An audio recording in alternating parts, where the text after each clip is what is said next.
My day starts at about 3 o'clock in the morning when I'm on my way to the showgrounds. I'm heading there to braid this morning. This is the Duke Jump for the Children show, so I've been up here about every day for the past 2 weeks to braid these beautiful, wonderful, athletic horses. They are all so well behaved and so well prepared. I am seriously loving this group. These past few weeks have been especially crazy for me, but I had someone recently ask me what it is exactly I do for a living, and it's just so complicated that I just did not know how to answer it. I mean, first, in the morning, I'm an equine hairdresser, and how do you explain that to someone who's not in the horse show world? I don't even know. Yes, I'm braiding horses' butt hair at 3 o'clock in the morning. Is that not normal? I don't understand.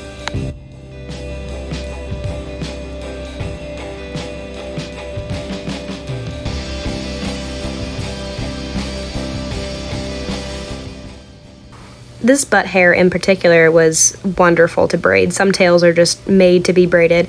And then there's this little cute thing in his cute little blanket. I honestly didn't even know he was a gelding until I was talking to the owner later. Oopsies, he's just a cute little angel. And then later on, the next day, I braided him in pink, so you can't blame me.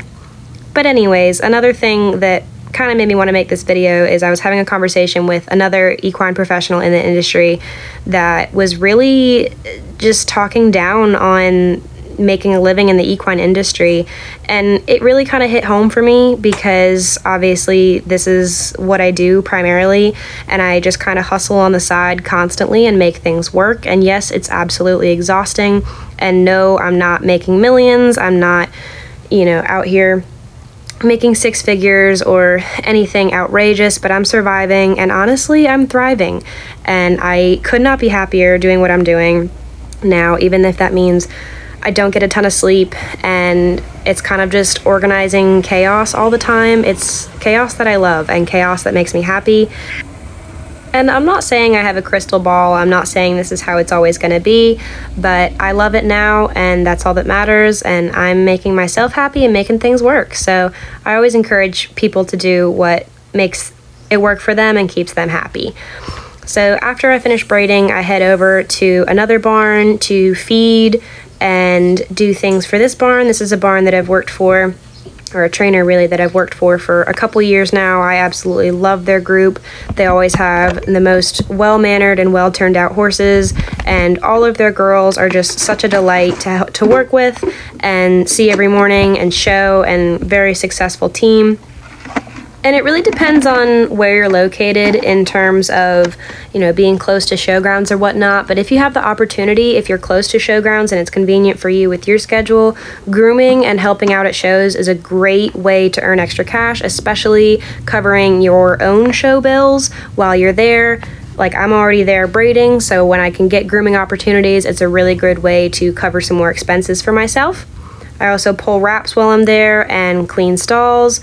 And this is all about 6 o'clock, 6:30 in the morning, so I'm trying to get these things done before their group gets there, so I'm out of the way and things are prepared. Their horses have eaten and they're ready to start lunging and schooling. Sometimes I'll lunge when I'm there, but today I did not have time because I had to scoot home.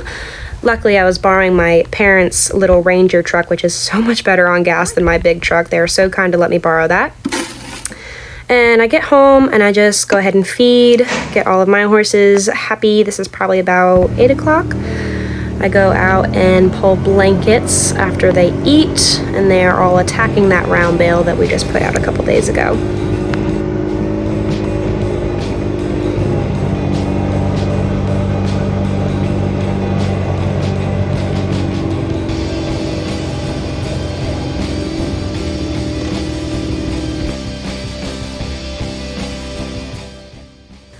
Then at about 9 o'clock or so, my farrier was there, and we had, I think, 10 horses for the farrier today. Some have front shoes, some were barefoot, most of them were barefoot. Hemi and Nemo got their little snack. They're disgusting little gremlins, but that made them extremely happy, obviously. Gave them mega zoomies. And then I went down to my client horse. She is lovely. I love her to death. She is one of the only mares that I truly, truly love. She's so, so smart. She is a walking horse, which is different for me, but I am learning so much, and she's so fun to work with. You can see her move a little bit there. Her name is Lulu. She is so cool, and I love this family to death. Then I get home, I get on Diesel because he was finally cleared for work, and I am always itching to get on him. He spooked a little bit there, but that's okay. I promise I don't beat him. And here I'm using my Total Saddle Fit girth. I use that, I think, on all of the horses today. On most of them anyways. He is so, so cute. I love him so much. Everybody asks where I get that cinch. I got it on, or the cinch strap, whatever you want to call it. I got it on Amazon somewhere. I don't remember what it's called.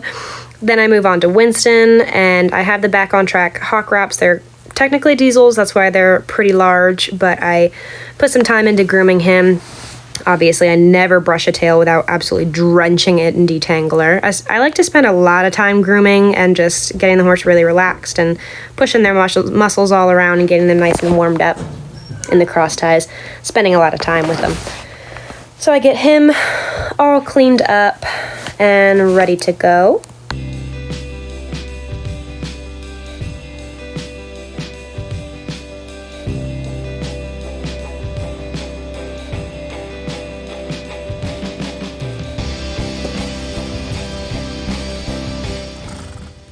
He's another one that is just so, so enjoyable. I just love every ride on him. Then I go ahead and clean some stalls, which they really needed to be done, but it's okay. And then somehow it's already dinner time again, which I don't understand that. The Farrier took a lot longer than I expected just because we had so many horses, and I didn't realize we had so many horses to get done, and they were all over the farm. But then everybody gets their dinner. Dinner takes me about, I'd say an hour or so to get everyone's grain prepped, everyone blanketed, and everything that they need for the evening. And with the time change recently, I can ride at night, but with this week ahead of me that I've got with having to get up at 3 o'clock in the morning, I normally just close the barn down at night, and any horses that I didn't get rode that day get rode the next day, and that's totally fine. I try not to add too much stress to my plate when it's already chaotic enough. Feeding lower barn here. We've got some more horses coming in next month, so that'll add a couple horses down to lower barn.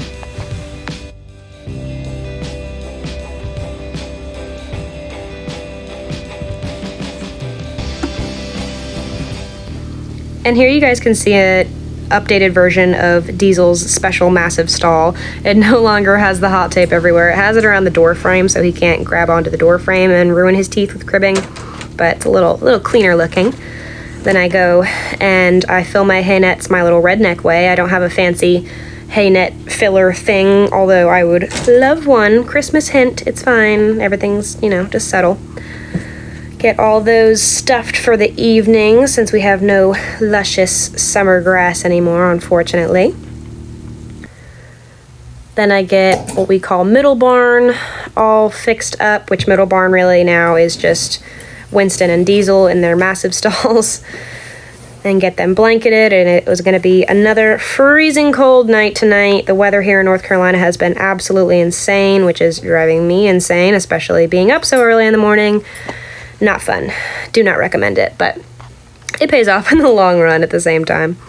So they've got their hay, and they are all tucked in for the night, and then I go ahead and close up the barn and do it all again in the morning.